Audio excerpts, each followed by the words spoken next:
So let me take you through the setup. We have got a bright yellow background. We have got bright yellow tape. We've got bright yellow props. The whole thing is a really fun looking shoot. And guess what? It really was fun. Now to light it, it's a single flash up here, big soft lighting, nice easy lighting to do. But of course it didn't start here. So let's rewind and break it down. To help me out today, all the way from the USA, I've got the amazing Marisa. Marisa's going to be the model for this fun photo session, but we take our fun very seriously here, so I've actually put some planning in advance for this session, and it started with the background. Now, from my extensive range of backgrounds, I don't actually have many, but this really did say fun to me. The yellow looks really good, and then to match it in, we've given Marisa a yellow dress, which kind of goes with that whole fun theme. Now I've swept the background down onto the floor because I might include Marisa's feet, in other words a full-length picture, but stick around to see if that actually happens. But you can't just start taking pictures on a fun session, you need to plan in advance, and the next thing we need to plan is the lighting. To make this work, I need to set in some camera settings that aren't going to change for the session. So I'm going to go with my flash sync speed, which for my camera is 250th of a second, f8 for a good depth of field, although if I was using a camera with a bigger sensor, I would probably go more like f11, and then ISO 200, the native ISO for my camera, and at those settings, no flash gives me no Marisa, which means I've got control of the lighting in this room, and now I can add my own light. For the lighting, I'm going to be using just a single flash for this setup, and it is a Flashpoint XPLOR400 PRO. Now, the 400 is super useful as a power range because I don't want to run my flash any more than a quarter power, because if I run it any brighter, then I'm going to start to get a slower flash duration, and there's a chance Marisa might be moving around in this fun session. I don't want to keep her still, it's meant to be fun, so I need that freezing power of flash. So at a quarter power, let's see what we actually get for an exposure. Marisa, I'm going to hold this near your chin. And I'm getting f10.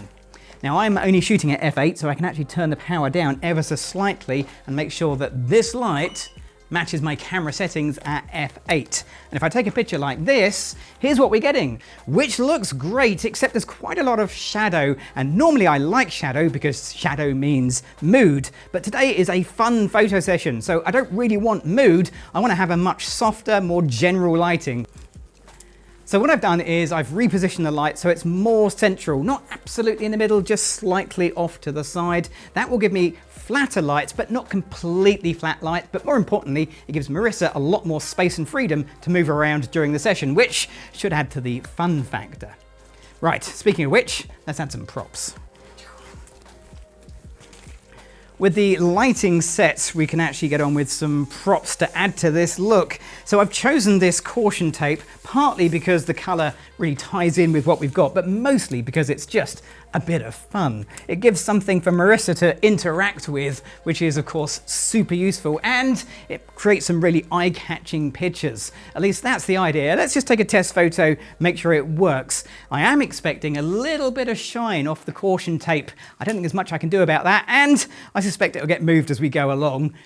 There is also a slight advantage to having this caution tape here, because in theory, it sort of keeps Marisa at a certain distance away from me, or more specifically, a certain distance away from the lights, so the exposure shouldn't change too much, but something tells me that might not last long. Anyway, let's take a few photos like this. Marisa, are you ready? Ready. Here we go.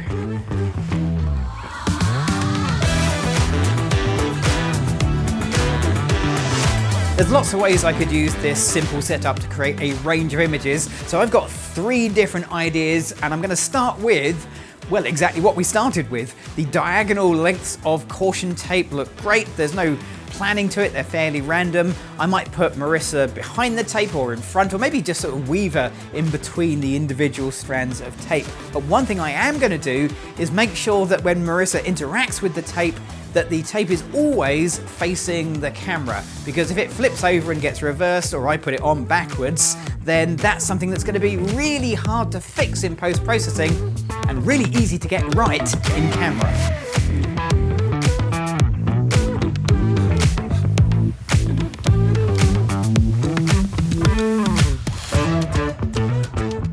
For this look, all I've done is I've just moved the two C-stands closer together, and then to stretch the tape back out, I've used Marisa.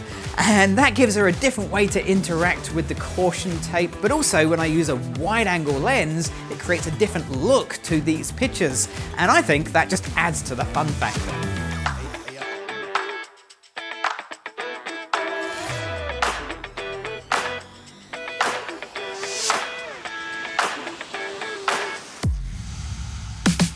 Now, it's really important that you check before you do this that your model's okay to be wrapped in the caution tape. Marisa was fine, of course, and that's what we've done.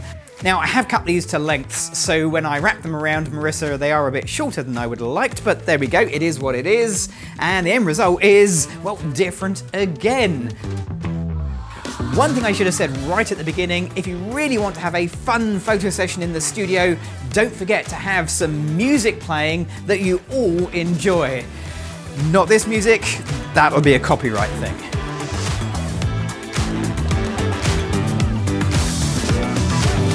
And there you go, as promised, one fantastically fun photo session that we took very seriously right up until the point where we started taking the photos, because if you're not having fun with your photography, you're not doing it right. Now, if you've enjoyed this video and you want to find out more about the gear I'm using, then check out the links below. They'll take you back to Adorama. And of course, whilst you're down there, why not give this video a thumbs up? And if you haven't already done so, you should definitely click on that subscribe button. Remember, just the once, because you'll see more videos like this from Adorama, and we've got a whole bunch of great videos coming up, so stay subscribed. I'm Gavin Hoey. Thanks for watching.